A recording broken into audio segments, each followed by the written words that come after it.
Audio Jungle।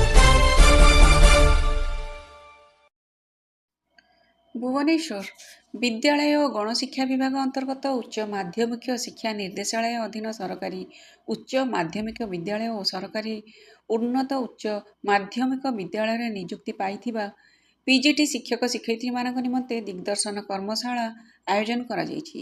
Siripur ସ୍ଥିତ ଇମେଜଠାରେ ରାଜନୀତି ବିଜ୍ଞାନ, ସଂସ୍କୃତ ଓ ଅର୍ଥଶାସ୍ତ୍ରର 120 ଜଣ ପିଜିଟି ଶିକ୍ଷକ ଶିକ୍ଷୟିତ୍ରୀମାନଙ୍କୁ ନେଇ ଦିଗ୍ଦର୍ଶନ କାର୍ଯ୍ୟକ୍ରମର ଆୟୋଜନ କରାଯାଇଛି।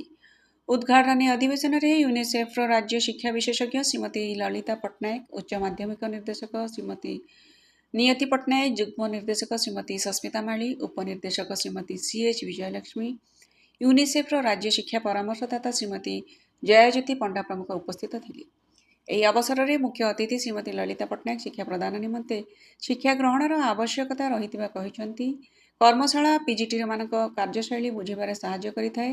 ଜାତୀୟ ଶିକ୍ଷାନୀତି 2020 ଛାତ୍ର କେନ୍ଦ୍ରିକ ଶିକ୍ଷା ଉପରେ ଧ୍ୟାନ ଦେଇ ଆସିଛି, ତେଣୁ କର୍ମଶାଳାରେ ଅଂଶଗ୍ରହଣ କରି ଏହାର ଲାଭ ଉଠାଇବାକୁ ଶ୍ରୀମତୀ ପଟ୍ଟନାୟକ ମତ ପ୍ରକାଶ କରିଛନ୍ତି। ସେହିପରି ଉଚ୍ଚ ମାଧ୍ୟମିକ ଶିକ୍ଷା ନିର୍ଦ୍ଦେଶାଳୟ ଶ୍ରୀମତୀ ନିୟତି ପଟ୍ଟନାୟକ କର୍ମଶାଳାଟି ସମସ୍ତଙ୍କ ଆବଶ୍ୟକତାକୁ ନେଇ ପ୍ରସ୍ତୁତ କରାଯାଇଥିବା ସୂଚନା ଦେଇଛନ୍ତି। ସେ କହିଛନ୍ତି, ଦିଗ୍ଦର୍ଶନ କର୍ମଶାଳା ମାଧ୍ୟମରେ ଶିକ୍ଷକମାନେ ଯାହା ଶିଖିକି ଯାଉଛନ୍ତି ତାହା ଛାତ୍ରଛାତ୍ରୀମାନଙ୍କୁ ଦକ୍ଷ କରିବାରେ ସହାୟକ ହୋଇଥାଏ।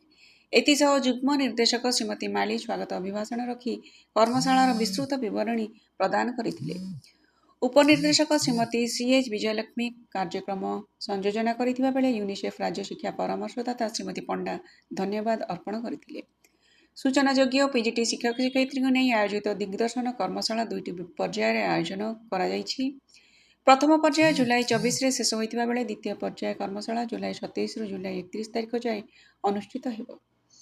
ପ୍ରଥମ ପର୍ଯ୍ୟାୟରେ ଅର୍ଥଶାସ୍ତ୍ର ଓ ସଂସ୍କୃତର 120 ଜଣ ପିଜିଟି ଯୋଗ ଦେଇଥିବା ବେଳେ ଦ୍ୱିତୀୟ ପର୍ଯ୍ୟାୟରେ ରାଜନୀତି ବିଜ୍ଞାନ ଏବଂ କିଛି ଅର୍ଥଶାସ୍ତ୍ର ଓ ସଂସ୍କୃତର ଆଉ 120 ଜଣ ପିଜିଟି ଯୋଗ ଦେଇଛନ୍ତି।